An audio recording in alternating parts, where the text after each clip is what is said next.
तो Indian cinema से जुड़ी कुछ अच्छी और कुछ नॉट सो अच्छी अपडेट्स आ चुकी हैं, जिसमें सबसे पहली अपडेट आती है ऋतिक रोशन की फिल्म वॉर 2 के बारे में। वी ऑल नो कि ये फिल्म इसी साल 15 अगस्त को रिलीज होने वाली है। साथ ही कुछ अपडेट्स वीडियो पहले मैंने आपको ये बात भी क्लियर की थी कि सनी देओल की फिल्म लाहौर 1947 भी इसी डेट को रिलीज हो सकती है, विच मीन्स कि इस दिन दो फिल्मों का क्लैश होने वाला था। लेकिन अब न्यूज ऐसी आई है कि इस दिन दो नहीं बल्कि 3 फिल्मों का क्लैश हो सकता है, क्योंकि रजनीकांत की फिल्म कुली, जिसको लोकेश कनगराज डायरेक्ट कर रहे हैं, वो भी इसी डेट को आने वाली है। अब ऑब्वियसली इस पर कोई ऑफिशियल कंफर्मेशन तो नहीं आया है, लेकिन ऐसी बहुत स्ट्रॉन्ग स्पेक्यूलेशन है कि ये तीनों फिल्में इस साल 15 अगस्त को क्लैश करेंगी। और देखा जाए तो ये कोई नई बात भी नहीं है, क्योंकि अगर आपको 2023 का इंडिपेंडेंस डे याद हो तो उस दिन रजनीकांत की जेलर, OMG 2, गदर 2 और भोला शंकर, ये चारों फिल्में क्लैश करी थी।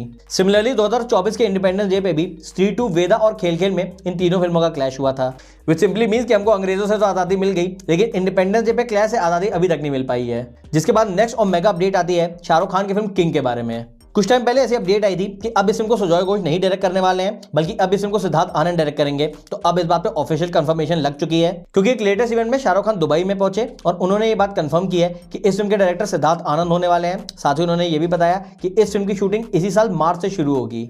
रही बात स्टारकास्ट की, तो हम सबको पता है कि शाहरुख खान के साथ इस फिल्म में सुहाना खान तो दिखने वाली हैं, लेकिन दो चीजें और कंफर्म हो गई हैं कि इस फिल्म में सुहाना खान के अलावा अभिषेक बच्चन भी होंगे, जो कि इस फिल्म में एंटेगनिस्ट का रोल प्ले करेंगे। प्लस अभय वर्मा, जिसको आपने इससे पहले मुंजा फिल्म में देखा था, उनका भी इस फिल्म में एक इंटीग्रल रोल होने वाला है। रही बात रिलीज डेट की, तो शाहरुख खान ने यह भी ऑफिशियली कंफर्म कर दिया है कि यह फिल्म 2026 में रिलीज होगी, विच सिंपली मीन्स कि 2025 में हमको शाहरुख खान की कोई भी फिल्म देखने को नहीं मिलेगी। जिसके बाद 2026 में किंग आएगी और उसके बाद अगेन उनकी 2027 में भी कोई फिल्म नहीं आने वाली है, क्योंकि उनका डायरेक्ट कमबैक 2028 में पठान 2 के साथ होगा। तो अब पठान 2 के डायरेक्टर कौन होंगे, अगेन उस बात पे भी अभी क्लैरिटी नहीं है, लेकिन एक चीज डेफिनेटली कंफर्म है कि सिद्धार्थ आनंद खुद पठान 2 को नहीं डायरेक्ट करने वाले हैं। रूमर्स कुछ ऐसे हैं कि अगर वॉर 2 ने वाकई बॉक्स ऑफिस पे तबाही मचा दी, तो YRF वाले पठान 2 को डायरेक्ट करने की जिम्मेदारी इस बार अयान मुखर्जी को देंगे। जिसके बाद नेक्स्ट अपडेट आती है one of the most awaited comedy movies यानी हेरा फेरी 3 से रिलेटेड। बेसिकली 2 साल पहले इस फिल्म का एक टीजर शूट हुआ था, लेकिन क्योंकि उसके बाद सोशल मीडिया पे बहुत ज्यादा ट्रोलिंग हुई कि इस फिल्म के डायरेक्शन की जिम्मेदारी फरहाद सामजी जैसे डायरेक्टर को क्यों दी जा रही है, तो इस वजह से मेकर्स ने इस फिल्म को होल्ड पे डाल दिया था।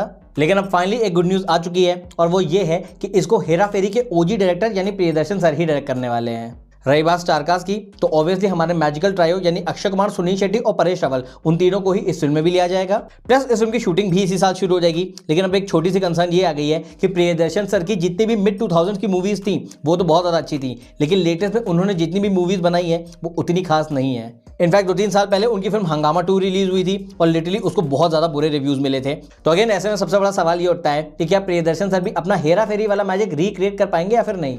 जिसके बाद नेक्स्ट और एक धमाकेदार अपडेट आती है फिल्म धूम 4 के बारे में। वी ऑल नो कि इस फिल्म में रणबीर कपूर होने वाले हैं और इस बार वो एंटेगनिस्ट का रोल प्ले करेंगे। तो अब ये अपडेट आई है कि रणबीर कपूर के बाद इस फिल्म में विकी कौशल को भी साइन कर लिया गया है और वो अभिषेक बच्चन का रोल प्ले करने वाले हैं, विच सिंपली मीन्स कि विकी कौशल इस फिल्म में हमको कॉप के रोल में दिखाई देंगे। और क्योंकि अब धूम सीरीज को रिबूट किया जा रहा है, तो इस फिल्म में हमको अभिषेक बच्चन और उदय चोपड़ा दोनों देखने को नहीं मिलेंगे। रही बात शूटिंग की, तो ऐसा बताया जा रहा है कि शूटिंग इसी साल के मिड से शुरू हो जाने वाली है, जहां ये फिल्म 2027 में रिलीज होगी। जिसके बाद एक नेक्स्ट छोटी सी लेकिन बहुत इंपॉर्टेंट अपडेट आती है SSMB 29 के बारे में। काफी टाइम से वेट हो रहा था कि SS राजामौली अपनी नेक्स्ट फिल्म की शूटिंग कब स्टार्ट करेंगे। तो रिसेंटली उन्होंने इंस्टाग्राम पे एक पोस्ट शेयर किया है, जहां पे उन्होंने एक लैंड को कैप्चर कर लिया है और उसका पासपोर्ट उनके हाथ में है। तो इन केस अगर आपको इसका मतलब नहीं समझ में आया, तो इस वीडियो में मेटाफोरिकली महेश बाबू को एज लायन रिप्रेजेंट किया गया है। एंड द फैक्ट कि महेश बाबू बहुत सारी ट्रिप पे जाते हैं, तो अब उनका पासपोर्ट SS राजामौली के हाथ में है, यानी वो 3-4 साल के लिए कोई भी ट्रिप पे नहीं जा पाएंगे और वो बैक टू बैक इस फिल्म के दोनों पार्ट्स को शूट करेंगे, जहां इसका फर्स्ट पार्ट 2027 में, वहीं इसका सेकंड पार्ट 2029 में रिलीज होगा। तो हमेशा कहता मैं तो सारी फिल्मों के लिए एक्साइटेड हूँ, बाकी आप किसके लिए एक्साइटेड हो वो आप मुझे कमेंट्स में बता देना।